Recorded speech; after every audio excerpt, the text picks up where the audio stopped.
이야기를 시작하기 전에 구독과 좋아요는 영상 제작에 힘이 됩니다. 감사합니다. 장성만 어르신은 78의 나이에도 여전히 현역 트럭 기사였습니다. 주변에서는 이제 그만 쉬라고 권했지만 그분은 고개를 가로저으며 말씀하셨죠. 집에만 있으면 숨이 막혀. 사람은 움직여야 사람이야. 그렇게 고집스럽게 핸들을 잡고 도로 위를 달리던 어느 겨울날. 아침 운명은 돌이킬 수 없는 방향으로 굴러갔습니다. 새벽 안개가 채 걷히기 전 고속도로 화물차 전용 차로에서 앞차가 갑자기 미끄러졌습니다. 장성만 어르신의 트럭은 급제동을 걸었지만 빙판길은 무정했습니다. 차체가 회전하며 중앙분리대를 들이받았고 쇳소리와 함께 세상이 뒤집혔습니다. 응급실에서 깨어난 장성만 어르신은 자신의 다리가 움직이지 않는다는 것을 알았습니다. 의사는 CT 사진을 들고 와서 냉정하게 그러나 최대한 조심스럽게 말했습니다. 척추 5번과 6번 사이가 심하게 손상됐습니다. 하반신 완전 마비입니다. 회복 가능성은 거의 없다고 보셔야 합니다. 그날 이후 김지선 씨의 삶은 돌이킬 수 없이 바뀌었습니다. 전화를 받고 병원으로 달려온 지선 씨는 중환자실 유리창 너머로 시아버지의 창백한 얼굴을 바라보았습니다. 남편 장민규 씨는 그녀 옆에 서서 한숨만 내쉬었죠. 회사 일로 바쁜 사람이었지만 이번만큼은 며칠간 병원에 머물렀습니다. 하지만 그것도 일주일이 채 되지 않았습니다. 지선, 당분간 아버지를 요양원에 모시는 게 어떨까? 민규 씨는 조심스럽게 꺼냈지만 목소리에는 이미 결정이 담겨 있었습니다. 퇴근 후 병원에 들르는 일조차 버거워하는 그였으니까요. 지선 씨는 고개를 저었습니다. 가족을 버릴 순 없어요. 버리는 게 아니라 전문적인 케어를 받게 하는 거지. 그래도요.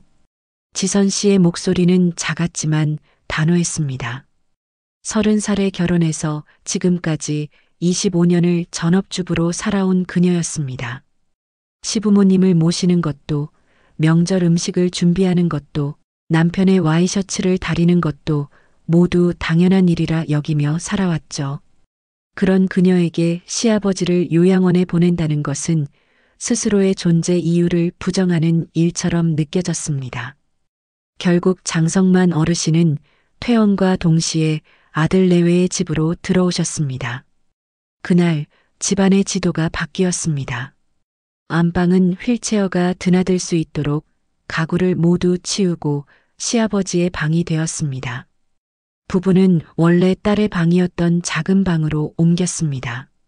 아니, 정확히 말하면 민규 씨는 이미 거의 집에 오지 않았고 지선 씨만 그 좁은 방에서 혼자 잠들었습니다. 첫날 밤 지선 씨는 얇은 벽 너머로 들려오는 휠체어 바퀴 소리를 들었습니다. 깊은 밤에도 시아버지는 잠을 이루지 못하는 듯 했습니다. 침대에서 휠체어로, 휠체어에서 창가로 그렇게 무언가를 찾듯 방 안을 맴돌고 계셨죠. 지선 씨는 일어나 문을 열고 복도로 나갔습니다. 아버님, 불편하신 거 있으세요? 아니다, 며느라. 그냥 잠이 안 와서. 성만 어르신의 목소리는 거칠었지만 어딘가 쓸쓸했습니다. 평생 도로를 달리던 사람이 이제는 사각형 방 안에 갇혀 있으니 그 답답함이 어떨지 지선 씨도 짐작할 수 있었습니다. 따뜻한 우유라도 드릴까요? 고맙다. 그냥 있어라. 지선 씨는 조용히 고개를 숙이고 자신의 방으로 돌아왔습니다. 하지만 다시 잠들 수는 없었습니다. 벽 너머의 침묵이, 그 무거운 공기가 자꾸만 그녀의 가슴을 눌렀으니까요. 다음 날부터 지선 씨의 일상은 완전히 바뀌었습니다. 새벽 6시에 일어나 시아버지의 기저귀를 확인하고 몸을 닦아드리고 아침 식사를 준비했습니다. 씹고 삼키는 기능은 다행히 온전했지만 식사 후 양치질을 도와드리고 약을 챙겨드리고 침대 시트를 갈고 방을 환기하는 일까지 모든 것이 그녀의 몫이었습니다.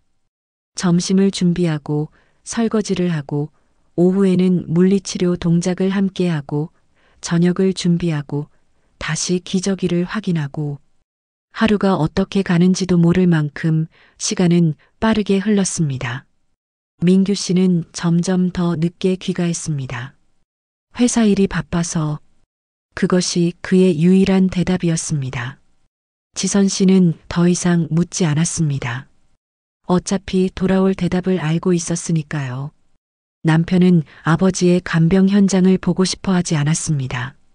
미안함과 불편함, 그 복잡한 감정을 회피하고 싶었던 것이겠죠. 지선 씨는 외로웠습니다. 피로보다 더 무거운 것은 고독이었습니다. 대화할 사람이 없었습니다. 남편은 집에 없고 시아버지와는 간병인과 환자의 관계일 뿐이었으며 친구들에게 전화하기도 민망했습니다. 시아버지 간병한다고 말하면 동정 어린 위로가 돌아올 것이고 그것이 지선 씨에게는 또 다른 상처였으니까요. 어느 날 저녁 거실에 앉아있던 지선 씨는 복도에서 들려오는 휠체어 바퀴 소리를 들었습니다. 규칙적이고 반복적인 그 소리가 마치 그녀 자신의 심장 박동처럼 느껴졌습니다. 끼익끼익. 그 소리가 그녀의 하루를 규정하고 있었습니다.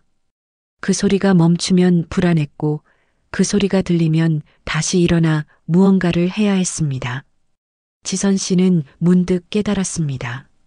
자신의 삶이 더 이상 자신의 것이 아니라는 것을요. 그날 밤 지선 씨는 작은 방 침대에 누워 천장을 바라보았습니다. 형광등 자국이 희미하게 남아있는 천장. 딸이 어렸을 때 별 스티커를 붙였던 흔적. 이제 26이 된 딸은 서울에서 직장 생활을 하며 1년에 한두 번 집에 들를 뿐이었습니다. 나는 언제까지 이렇게 살아야 할까? 그 질문에는 답이 없었습니다. 지선 씨는 눈을 감았습니다. 벽 너머에서 다시 휠체어 바퀴 소리가 들렸습니다. 그리고 그녀는 알았습니다. 이것이 이제 그녀의 일상이 될 것이라는 것을요. 사고는 단 몇 초 만에 일어났지만 그 여파는 평생을 바꿔놓았습니다.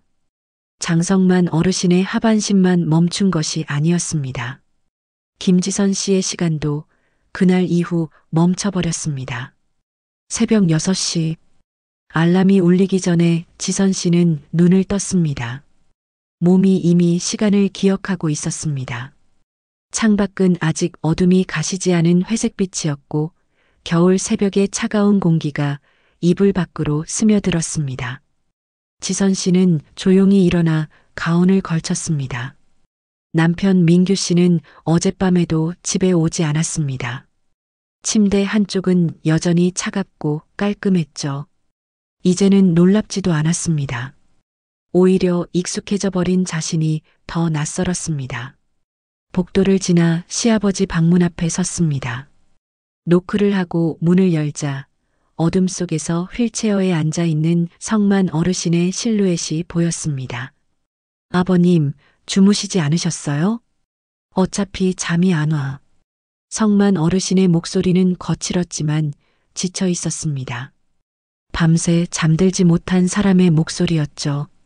지선 씨는 불을 켜고 방으로 들어갔습니다. 먼저 기저귀부터 확인할게요. 이 말을 할 때마다 지선 씨의 가슴 한편이 저렸습니다. 평생 가장으로 살아온 어른이 며느리 앞에서 기저귀를 갈아야 한다는 것. 그 수치심이 얼마나 클지 그녀도 알고 있었으니까요. 하지만 해야 할 일이었습니다. 미안하다, 며느라. 성만 어르신은 매번 이렇게 말씀하셨습니다. 지선 씨는 손을 씻고 장갑을 끼며 대답했습니다. 괜찮아요, 아버님. 가족인데요. 하지만 그녀의 손끝은 떨리고 있었습니다.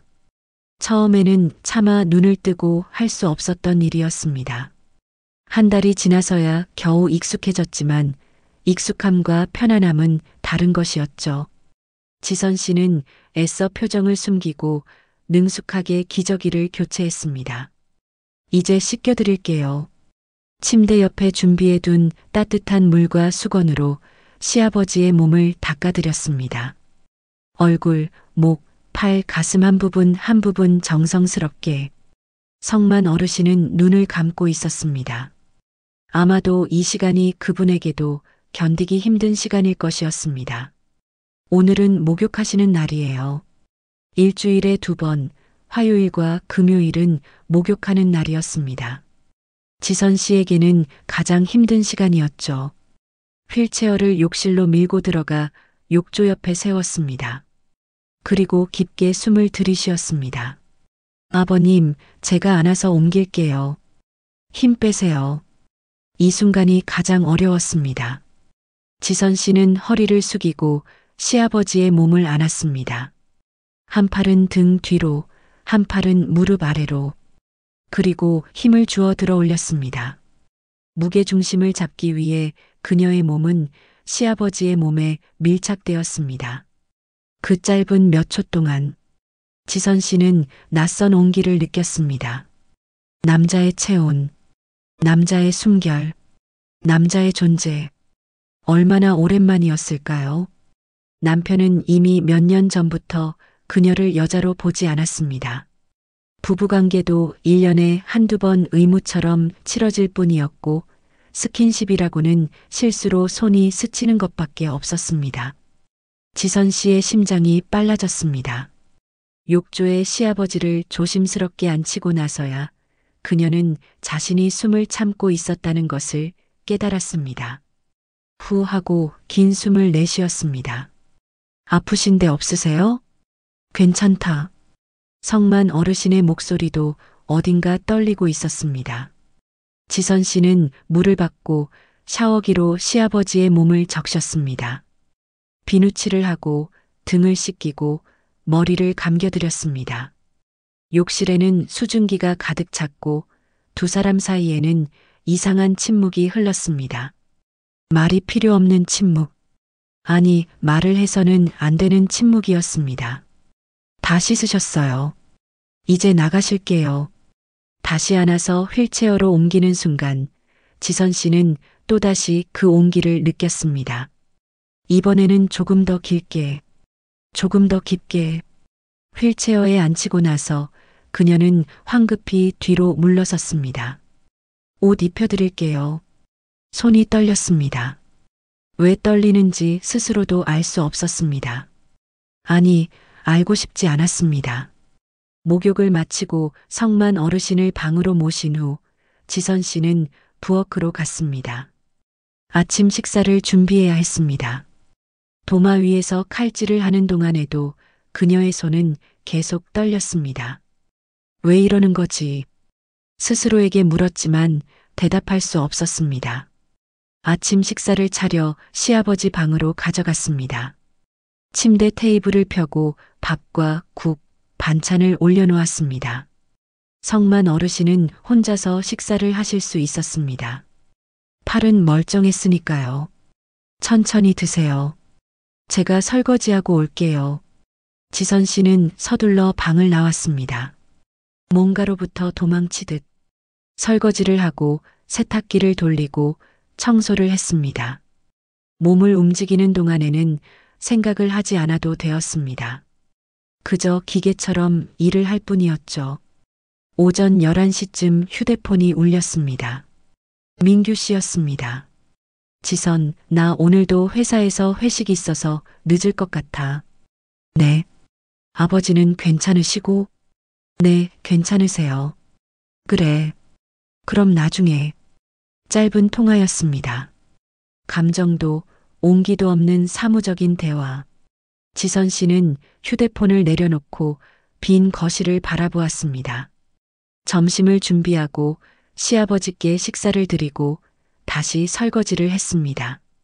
오후에는 간단한 물리치료 동작을 함께 했습니다. 의사가 알려준 대로 다리를 굽혔다 펴는 동작, 발목을 돌리는 동작. 감각이 없다고 해도 혈액순환을 위해 필요한 일이었습니다. 지선 씨의 손이 시아버지의 다리를 잡았을 때 그녀는 다시 한번 떨림을 느꼈습니다. 이번에는 손끝에서 시작된 떨림이 팔을 타고 온몸으로 퍼졌습니다. 괜찮으냐? 성만 어르신이 물었습니다. 네, 괜찮아요. 제가 좀 피곤한가 봐요. 거짓말이었습니다. 피곤한 것이 아니었습니다. 뭔가 다른 것이었습니다. 이름 붙일 수 없는, 이름 붙여서는 안 되는 감정. 저녁을 준비하고 식사를 하고 다시 기저귀를 확인하고 잠자리를 준비해 드렸습니다. 그리고 지선 씨는 자신의 방으로 돌아왔습니다. 민규 씨는 오늘도 돌아오지 않았습니다. 침대에 누워 천장을 바라보았습니다. 얇은 벽 너머에서 휠체어 바퀴 소리가 들렸습니다. 끼익끼익. 규칙적이고 반복적인 소리. 그 소리는 마치 그녀의 심장 박동처럼 느껴졌습니다. 아니, 어쩌면 그 소리가 이제 그녀의 심장 박동을 조종하고 있는지도 몰랐습니다. 지선 씨는 눈을 감았습니다. 오늘 목욕실에서 느꼈던 온기가 아직도 손끝에 남아 있었습니다. 남자의 체온, 남자의 무게, 남자의 존재. 안 돼. 이러면 안 돼. 스스로에게 말했지만 가슴 깊은 곳에서는 다른 목소리가 속삭이고 있었습니다. 하지만 나도 사람이야. 나도 여자야. 그날 밤 지선 씨는 오랫동안 잠들지 못했습니다. 벽 너머의 휠체어 소리가 멈춘 후에도 그녀의 심장은 계속 뛰고 있었습니다. 새로운 하루가 이렇게 시작되었고 그 하루는 또 다른 하루로 이어졌습니다. 반복되는 일상. 하지만 그 반복 속에서 무언가가 조금씩 변하고 있었습니다. 지선 씨 자신도 모르게. 그날은 금요일이었습니다. 일주일에 두 번째 목욕하는 날. 지선 씨는 늘 하던 대로 욕실에 물을 받고 수건과 비누를 준비했습니다. 수증기가 거울을 뿌옇게 만들고 욕실 안은 따뜻한 습기로 가득 찼습니다. 아버님, 목욕하실게요. 휠체어를 욕실로 밀고 들어가 욕조 옆에 세웠습니다. 지선 씨는 깊게 숨을 들이쉬고 시아버지를 안아 올렸습니다. 이제는 조금 익숙해진 동작이었습니다. 무게중심을 잡는 법도 힘을 주는 타이밍도 알게 되었죠. 하지만 그날은 달랐습니다. 욕조에 시아버지를 앉히려는 순간 지선 씨는 뭔가 이상한 것을 느꼈습니다. 밀착된 몸 사이로 전해지는 낯선 감촉. 처음에는 착각인 줄 알았습니다. 하지만 분명했습니다. 지선 씨의 얼굴이 순식간에 뜨거워졌습니다. 이럴 수가. 하반신 마비라고 했습니다. 의사가 분명히 말했습니다. 완전 마비라고. 감각도 없고 움직임도 없다고. 그런데 지금 이건. 지선 씨는 황급히 시아버지를 욕조에 앉히고 한 걸음 물러섰습니다. 손이 떨렸습니다. 아니, 온몸이 떨렸습니다. 성만 어르신은 고개를 돌린 채 말이 없었습니다. 귓불까지 붉어진 것이 보였습니다. 78세의 어른이 마치 소년처럼 수치심에 얼어붙어 있었습니다. 침묵. 수도꼭지에서 떨어지는 물방울 소리만 욕실에 울렸습니다. 똑똑. 지선 씨는 가까스로 목소리를 냈습니다. 물. 온도 괜찮으세요? 응. 성만 어르신의 대답은 짧고 낮았습니다. 지선 씨는 샤워기를 들고 시아버지의 몸을 적셨습니다. 하지만 평소처럼 자연스럽게 할 수가 없었습니다. 손끝이 닿을 때마다 심장이 요동쳤고 시선을 어디에 둬야 할지 몰랐습니다. 비누칠을 하고 등을 씻기는 동안에도 그 어색함은 계속되었습니다. 수증기 속에서 두 사람은 한마디도 하지 않았습니다. 말을 하면 이 현실이 더 명확해질 것 같았으니까요. 다 씻으셨어요. 지선 씨의 목소리가 떨렸습니다. 다시 안아서 휠체어로 옮겨야 했습니다. 그 몇 초가 평소에는 아무것도 아니었는데 오늘은 산을 넘는 것처럼 느껴졌습니다. 숨을 참고 시아버지를 안아 올렸습니다. 다시 한번 온기가 전해졌습니다. 이번에는 더 분명하게, 더 뚜렷하게. 지선 씨는 서둘러 휠체어에 앉히고 뒤로 물러섰습니다. 옷 입혀드릴게요. 손이 너무 떨려서 단추를 잠그기가 힘들었습니다. 한참이 걸려 겨우 옷을 입히고 시아버지를 방으로 모셨습니다. 편히 쉬세요. 미안하다.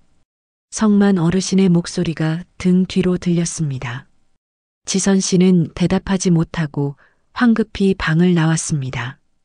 부엌으로 가서 찬물을 마셨습니다. 손으로 뺨을 만져보니 뜨겁게 달아올라 있었습니다. 심장은 여전히 빠르게 뛰고 있었고 머릿속은 혼란스러웠습니다. 하반신 마비라고 했는데 의사의 말이 떠올랐습니다. 척추 손상으로 인한 완전 마비. 감각도 없고 움직임도 없다고. 그런데 방금 그건 분명 의사가 틀린 걸까? 아니면 회복되고 있는 걸까? 하지만 다리는 여전히 움직이지 않았습니다. 휠체어 없이는 단 1미터도 이동할 수 없었습니다. 그런데 그 부분만. 지선 씨는 고개를 저었습니다. 생각하고 싶지 않았습니다. 저녁 식사를 준비하면서도 설거지를 하면서도 계속 그 순간이 떠올랐습니다. 욕실의 수증기, 밀착된 온기, 그리고 느껴졌던 그 반응. 나는 왜 이렇게 동요하는 거지? 스스로에게 물었습니다. 단지 생리적 반응일 뿐이었습니다. 의학적으로 설명 가능한 현상일 수도 있었습니다. 그런데 왜 이렇게 가슴이 뛰는 걸까요? 밤 9시쯤 민규 씨에게서 전화가 왔습니다. 지선, 오늘 거래처 사람들이랑 술 약속이 잡혀서 못 들어갈 것 같아. 그러세요. 아버지는 괜찮으시지? 네. 그래, 내일 봐. 또다시 짧은 통화였습니다. 지선 씨는 휴대폰을 내려놓고 빈 거실을 바라보았습니다. 남편은 오늘도 집에 오지 않을 것이었습니다. 아니, 어쩌면 피하고 있는지도 몰랐습니다. 아버지의 간병 현장을, 병들어가는 집안의 공기를. 밤 10시 시아버지의 마지막 기적이 확인 시간이었습니다. 지선 씨는 한참을 망설이다가 문을 두드렸습니다. 아버님, 들어가도 될까요? 응. 방으로 들어가자 성만 어르신은 창밖을 바라보고 계셨습니다. 어두운 밤하늘에 별 몇 개가 희미하게 빛나고 있었습니다. 기저귀 확인할게요. 미안하다, 며느라. 또 그 말씀이었습니다. 지선 씨는 아무 대답도 하지 않고 조용히 기저귀를 확인했습니다. 다행히 교체할 필요는 없었습니다. 편히 주무세요. 돌아서려는 순간 성만 어르신이 입을 열었습니다. 지선아. 처음으로 이름을 부르셨습니다. 지선 씨는 멈춰섰습니다. 네. 낮에. 그건 내가 원한 게 아니다. 목소리가 떨렸습니다. 오래 묵은 수치심과 미안함이 섞인 목소리였습니다. 알아요. 지선 씨는 작게 대답했습니다. 난 아무것도 느끼지 못해. 감각이 없어. 그런데 그게 왜 그런지 나도 모르겠다. 괜찮아요, 아버님.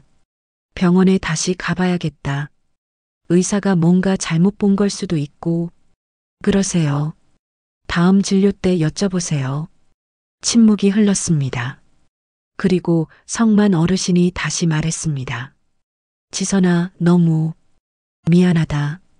지선 씨는 대답하지 못했습니다. 미안하다는 말을 들을 때마다 가슴이 아팠습니다. 이 어른이 느끼는 수치심이, 그 무게가 전해졌으니까요. 주무세요. 내일 또 뵐게요. 방을 나와 문을 닫았습니다. 지선 씨는 복도에 잠시 서 있었습니다. 가슴이 답답했습니다. 자신의 방으로 돌아와 침대에 누웠습니다. 하지만 잠이 오지 않았습니다. 오늘의 일이 계속 머릿속을 맴돌았습니다. 단지 생리적 반응일 뿐이야. 의학적으로 가능한 일이야. 스스로를 설득했습니다. 하지만 가슴 깊은 곳에서는 다른 생각이 자라고 있었습니다. 그 순간 나는 왜 심장이 뛰었을까? 나는 왜 얼굴이 붉어졌을까? 나는 왜 동요했을까? 질문들이 꼬리에 꼬리를 물었습니다. 그리고 그 질문의 끝에는 인정하고 싶지 않은 진실이 있었습니다. 지선 씨는 몸을 뒤척였습니다. 옆자리는 여전히 비어 있었습니다. 남편은 몇 달째 그녀를 여자로 보지 않았습니다. 손 한 번 잡지 않았고 눈빛 한 번 마주치지 않았습니다. 그런데 오늘 욕실의 수증기 속에서 시아버지의 몸이 그녀를 여자로 인식했습니다. 의지와 상관없이, 이성과 상관없이 그저 본능적으로 지선 씨는 눈을 감았습니다. 하지만 어둠 속에서도 그 순간이 생생하게 떠올랐습니다. 밀착된 온기, 전해지던 떨림, 그리고 자신도 모르게 빨라졌던 심장 박동. 안 돼. 이러면 안 돼. 스스로에게 말했습니다. 하지만 몸은 정직했습니다. 부정하고 싶었지만 부정할 수 없었습니다. 그날 밤 지선 씨는 새벽이 되어서야 겨우 잠들었습니다. 그리고 꿈을 꾸었습니다. 수증기로 가득한 욕실에서 누군가의 손길이 그녀를 만지는 꿈을. 그것이 누구의 손인지는 보이지 않았지만 그 온기만은 생생했습니다. 새벽 6시 알람이 울렸을 때 지선 씨는 땀에 젖어 깨어났습니다. 심장이 빠르게 뛰고 있었고 숨이 가빠졌습니다. 무언가가 시작되고 있었습니다. 돌이킬 수 없는 무언가가. 일주일이 흘렀습니다. 그날 이후로 목욕 시간은 더욱 어색해졌습니다. 지선 씨는 최대한 빨리, 최대한 효율적으로 일을 처리하려 했습니다. 시아버지도 말을 아꼈습니다. 두 사람 사이에는 보이지 않는 벽이 생겨났고 그 벽은 날이 갈수록 더 높아졌습니다. 하지만 그 벽 너머로 무언가가 자라고 있었습니다. 말로 하지 않아도 느껴지는 것, 눈을 마주치지 않아도 전해지는 것, 수증기 속에서, 침묵 속에서, 스쳐가는 손길 속에서 지선 씨는 점점 무너져 갔습니다. 아침에 눈을 뜨면 피로가 가시지 않았습니다. 밤에 제대로 잠을 자지 못했기 때문이었습니다. 꿈을 꾸었습니다. 이상한 꿈들. 깨어나면 기억나지 않지만 가슴 한편을 무겁게 만드는 그런 꿈들. 기저귀를 갈고 식사를 준비하고 설거지를 하고 청소를 하고 빨래를 하고 반복되는 일상. 하루하루가 복사본처럼 똑같았습니다. 달력의 숫자만 바뀔 뿐 그녀의 삶은 제자리를 맴돌고 있었습니다. 민규 씨는 더 이상 집에 오지 않았습니다. 아니, 정확히 말하면 한 달에 서너 번 새벽에 들어와 씻고 옷을 갈아입고 다시 나갔습니다. 지선 씨와 대화다운 대화를 나눈 것은 한 달 전이 마지막이었습니다. 여보. 어느 날 저녁 지선 씨가 용기를 내어 전화를 걸었습니다. 왜? 바빠. 오늘 집에 오시는 거예요? 아니, 회사에서 자고. 우리 이야기 좀 해요. 무슨 이야기? 우리. 이대로는 안 될 것 같아요. 전화기 너머로 한숨 소리가 들렸습니다. 지선, 나도 힘들어. 회사 일도 빡빡하고 아버지 일도 걱정되고. 근데 당장 어떻게 할 방법이 없잖아. 조금만 참아. 저는요? 저는 언제까지 참아야 해요? 무슨 소리야? 내가 하겠다고 했잖아. 요양원 보내자고 했을 때 내가 반대했어. 지선 씨는 말문이 막혔습니다. 사실이었습니다.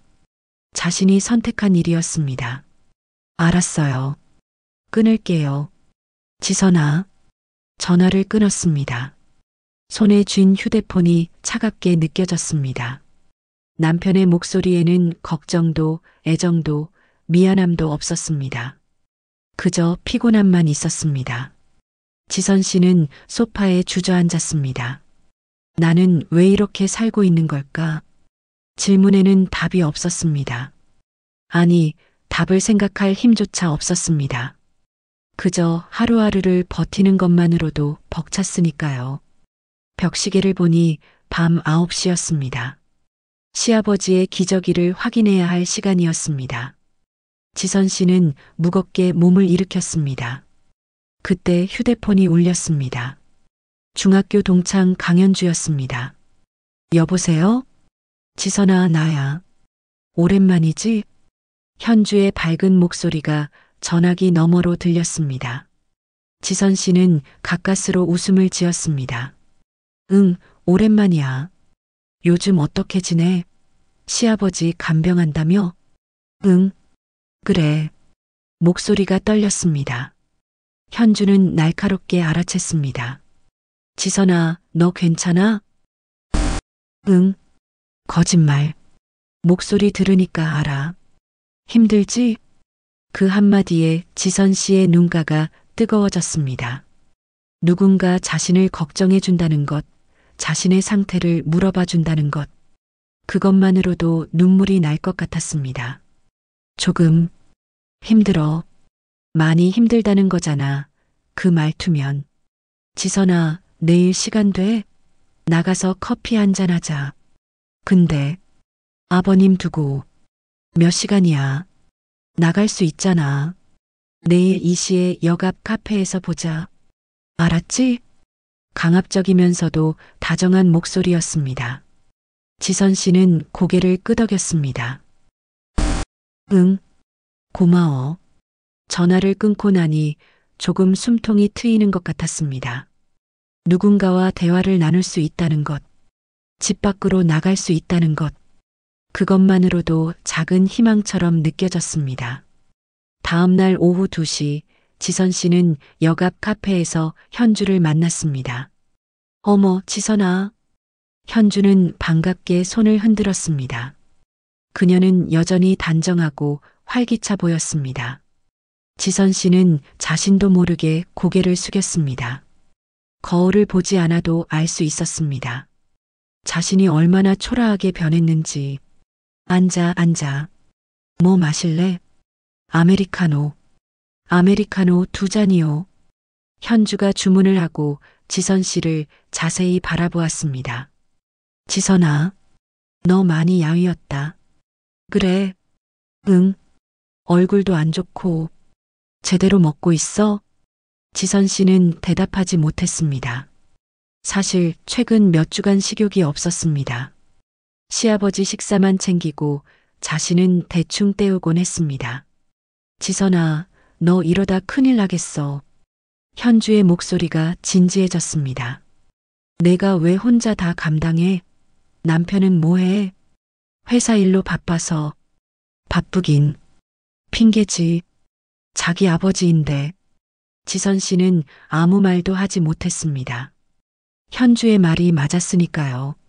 지선아, 내가 걱정돼서 하는 말인데. 사람 마음이 고갈되면 위험해. 무슨 말이야?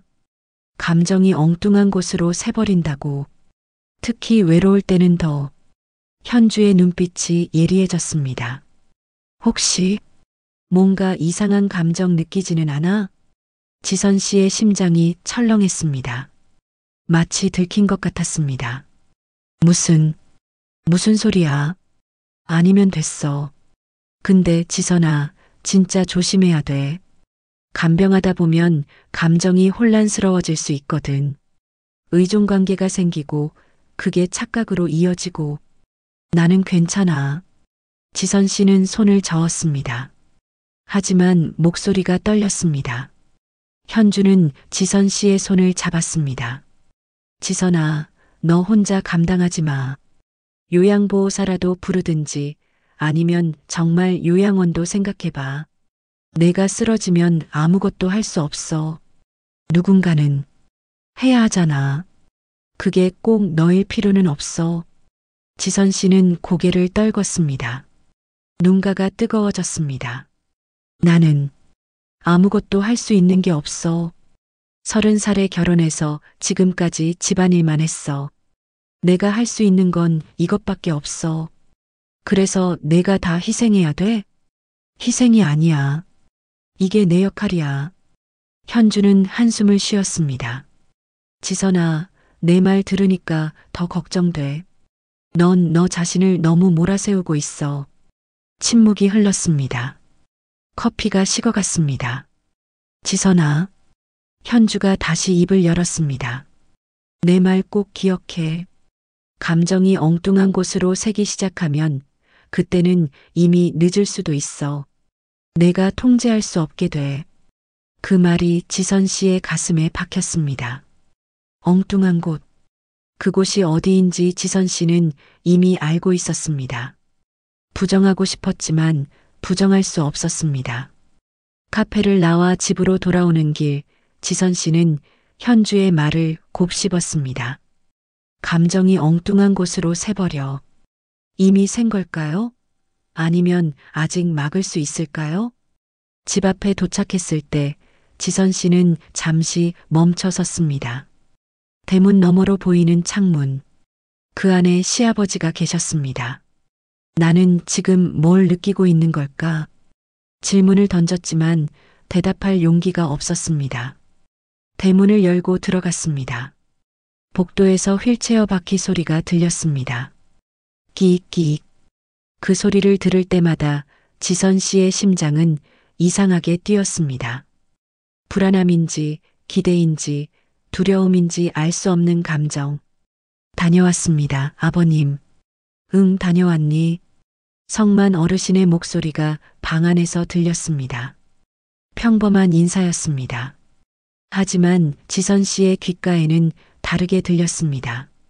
그날 밤 지선 씨는 또 잠을 이루지 못했습니다. 현주의 말이 머릿속을 맴돌았습니다. 감정이 엉뚱한 곳으로 새버려. 그 엉뚱한 곳이 점점 명확해지고 있었습니다. 욕실의 수증기, 밀착된 온기, 예기치 못한 반응, 그리고 자신도 모르게 빨라지는 심장. 지선 씨는 베개에 얼굴을 묻었습니다. 안 돼. 이러면 안 돼. 하지만 마음은 이미 통제를 벗어나기 시작했습니다. 외로움의 그림자가 그녀를 삼키고 있었습니다. 며칠이 흘렀습니다. 아침은 여전히 똑같았습니다. 기저귀를 확인하고 식사를 준비하고 설거지를 하고. 하지만 지선 씨의 내면은 조금씩 변하고 있었습니다. 현주의 말이 계속 머릿속을 맴돌았으니까요. 감정이 엉뚱한 곳으로 새버려. 부정하고 싶었습니다. 자신은 괜찮다고, 그런 일은 일어나지 않을 거라고. 하지만 마음 깊은 곳에서는 알고 있었습니다. 이미 경계선이 흔들리기 시작했다는 것을. 그날은 화요일 오후였습니다.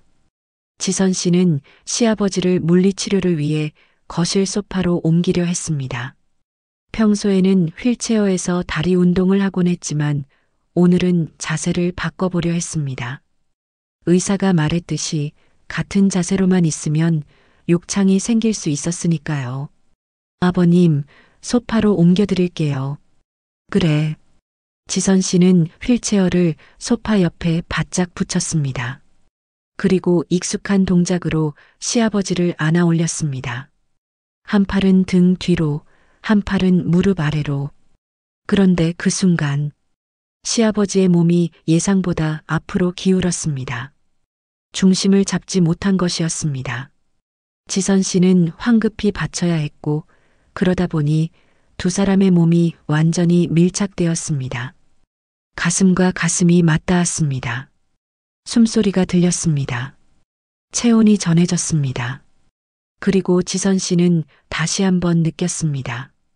그 낯선 반응을 욕실에서 느꼈던 것보다 더 분명하게, 더 뚜렷하게. 시간이 멈춘 것 같았습니다. 지선 씨의 호흡이 가빠졌습니다. 심장이 미친 듯이 뛰었습니다. 온몸이 뜨거워졌습니다. 죄송합니다. 성만 어르신의 목소리가 떨렸습니다. 지선 씨는 가까스로 시아버지를 소파에 앉혔습니다. 그리고 한 걸음 물러섰습니다. 두 사람은 말이 없었습니다. 지선 씨는 시선을 바닥에 고정했습니다. 얼굴이 타는 것 같았습니다. 성만 어르신도 창밖을 바라보며 입술을 꽉 깨물고 계셨습니다. 침묵이 무겁게 흘렀습니다. 물 가져다 드릴게요.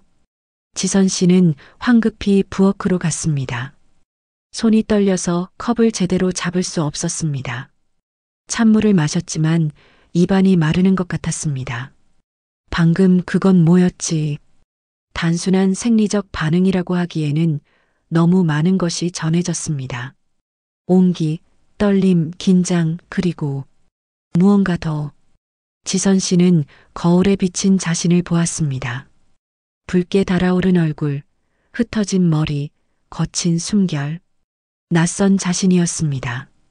물을 들고 거실로 돌아왔을 때 성만 어르신은 여전히 창밖을 바라보고 계셨습니다. 물 여기 두겠습니다. 고맙다. 지선 씨는 서둘러 물리치료 동작을 마쳤습니다. 평소보다 훨씬 빨리, 훨씬 서둘러 다리를 들어 올리고 무릎을 굽히고 발목을 돌리는 동작을 기계적으로 반복했습니다. 그 시간 내내 두 사람은 한마디도 하지 않았습니다. 물리치료를 마치고 시아버지를 다시 휠체어로 옮길 때 지선 씨는 최대한 몸을 멀리하려 했습니다. 하지만 완전히 피할 수는 없었습니다. 다시 한번 온기가 전해졌고 다시 한번 심장이 뛰었습니다. 방으로 모셔다 드릴게요. 목소리가 떨렸습니다. 방으로 들어가 시아버지를 침대 옆에 세우고 지선 씨는 재빨리 방을 나왔습니다. 복도에 서서 깊게 숨을 들이쉬었습니다. 나는 대체 왜 이러는 거지? 스스로에게 물었습니다. 하지만 답을 하고 싶지 않았습니다. 답을 안다는 것을 인정하고 싶지 않았으니까요. 그날 저녁 지선 씨는 일찍 저녁 식사를 준비했습니다. 시아버지께 식사를 드리고 설거지를 하고 빨래를 개고 청소를 했습니다. 몸을 계속 움직였습니다. 멈추면 생각이 몰려올 것 같았으니까요. 밤 9시가 되었습니다. 지선 씨는 욕실로 들어가 샤워를 했습니다. 뜨거운 물이 몸을 타고 흘러내렸습니다. 그녀는 거울 앞에 섰습니다. 김이 서린 거울 너머로 자신의 모습이 흐릿하게 보였습니다. 55세의 여자, 30살에 결혼해서 25년을 주부로 살아온 여자, 남편에게는 이미 투명인간 같은 존재가 되어버린 여자. 지선 씨는 천천히 거울에 손을 대었습니다. 나는 아직 여자인가? 질문이 입 밖으로 나왔습니다. 거울 속 자신은 대답하지 않았습니다. 하지만 지선 씨는 알고 있었습니다. 오늘 오후 그 짧은 순간 누군가가 자신을 여자로 느꼈다는 것을 의도하지 않았습니다. 원하지도 않았습니다. 하지만 몸은 거짓말을 하지 않았습니다. 시아버지의 몸이 반응했고 그 반응이 지선 씨에게 무언가를 일깨웠습니다. 나는 아직 살아있구나. 그 깨달음이 무서웠습니다. 지선 씨는 샤워를 마치고 옷을 입었습니다. 거울을 다시 보았습니다. 이번에는 김이 거쳐서 선명하게 보였습니다. 주름진 눈가, 처진 입꼬리, 거친 손. 하지만 아직 죽지 않은 무언가가 눈빛에 남아 있었습니다. 남편은 언제부터 나를 보지 않게 된 걸까? 기억을 더듬어 봤습니다. 정확히 언제부터인지는 알 수 없었습니다. 서서히 조금씩 민규 씨의 시선이 그녀에게서 멀어져 갔습니다. 대화가 줄어들고 손길이 사라지고 함께하는 시간이 없어졌습니다. 그리고 어느 순간부터 지선 씨는 남편에게 아내가 아니라 가정부가 되어 있었습니다. 밥을 하고 빨래를 하고 청소를 하는 사람. 그 이상도 그 이하도 아닌 나는 그냥 사라져버린 거야. 눈물이 핑 돌았습니다. 침실로 들어가 침대에 누웠습니다. 옆자리는 여전히 비어 있었습니다. 민규 씨는 오늘도 회사에서 잘 거라고 문자를 보냈습니다. 당신은 나를 피하고 있는 거죠. 문자에 답장을 보내지 않았습니다. 어차피 답장이 와도 형식적인 말뿐일 테니까요. 지선 씨는 천장을 바라보았습니다. 그리고 깨달았습니다. 남편의 시선이 사라진 자리에서 시아버지의 눈빛만이 유일하게 자신을 사람으로 만들어주고 있다는 것을. 욕실에서, 거실에서, 그 짧은 순간들 속에서 성만 어르신은 그녀를 보았습니다. 며느리가 아니라 한 명의 여자로. 의도하지 않았지만 몸이 반응했습니다. 그리고 그 반응이 지선 씨에게 말해주었습니다. 당신은 아직 존재한다고. 당신은 아직 살아있다고. 당신은 아직 여자다고. 지선 씨는 눈을 감았습니다. 죄책감이 밀려왔습니다. 이런 생각을 한다는 것 자체가 잘못된 것이었습니다. 시아버지였습니다. 며느리와 시아버지. 넘어서는 안 되는 선이 분명히 있었습니다. 하지만 동시에 설렘도 있었습니다. 오랜만에 느끼는 심장이 뛰는 감정, 얼굴이 붉어지는 순간, 숨이 가빠지는 떨림, 죄책감과 설렘이 한 줄로 얽혔습니다. 안 돼. 이러면 안 돼. 스스로에게 말했습니다. 하지만 다른 목소리가 속삭였습니다. 나도 사람이야. 나도 외로워. 나도 누군가에게 보이고 싶어. 지선 씨는 베개를 끌어안았습니다. 벽 너머에서 휠체어 바퀴 소리가 들렸습니다. 끼익끼익. 시아버지도 잠들지 못하고 계신 것 같았습니다. 오늘 오후의 일이 그분에게도 혼란을 주었을 것입니다. 지선 씨는 일어나 문을 열고 복도로 나가려다 멈췄습니다. 가면 안 돼. 본능이 경고했습니다. 지금 가면 뭔가 돌이킬 수 없는 일이 일어날 거야. 지선 씨는 천천히 방으로 돌아왔습니다. 문을 닫고 침대에 다시 누웠습니다. 심장이 뛰고 있었습니다. 경계의 선이 흔들리고 있었습니다. 그리고 지선 씨는 알았습니다. 자신이 얼마나 위험한 곳에 서 있는지를. 외로움이 그녀를 금기의 문턱으로 밀어내고 있었습니다. 조금만 더 밀리면, 조금만 더 약해지면 그 선을 넘어버릴 것 같았습니다. 제발, 누구에게 하는 기도인지도 모르고 중얼거렸습니다. 제발 나를 구해줘. 하지만 아무도 대답하지 않았습니다. 그날 밤 지선 씨는 새벽까지 잠들지 못했습니다. 그리고 알았습니다. 자신이 이미 경계를 넘고 있다는 것을. 며칠 후 다시 금요일이 왔습니다. 목욕하는 날이었습니다. 지선 씨는 아침부터 불안했습니다. 손끝이 떨렸고 심장이 불규칙하게 뛰었습니다. 욕실 문을 바라볼 때마다 가슴이 조여왔습니다. 그냥 평범하게 늘 하던 대로만 하면 돼. 스스로에게 말했습니다. 하지만 몸은 거짓말을 하지 않았습니다. 오후 2시 지선 씨는 욕실에 물을 받았습니다. 수증기가 거울을 뿌옇게 만들었습니다. 마치 세상과 욕실 사이에 보이지 않는 막이 생긴 것 같았습니다. 아버님, 목욕하실 시간이에요. 목소리가 떨렸습니다. 방문을 열자 성만 어르신이 창밖을 바라보고 계셨습니다. 그분도 긴장하고 있었습니다. 어깨가 굳어 있었고 손이 휠체어 팔걸이를 꽉 쥐고 있었습니다. 그래. 짧은 대답이었습니다. 휠체어를 욕실로 밀고 들어갔습니다. 욕조 옆에 세우고 지선 씨는 깊게 숨을 들이쉬었습니다.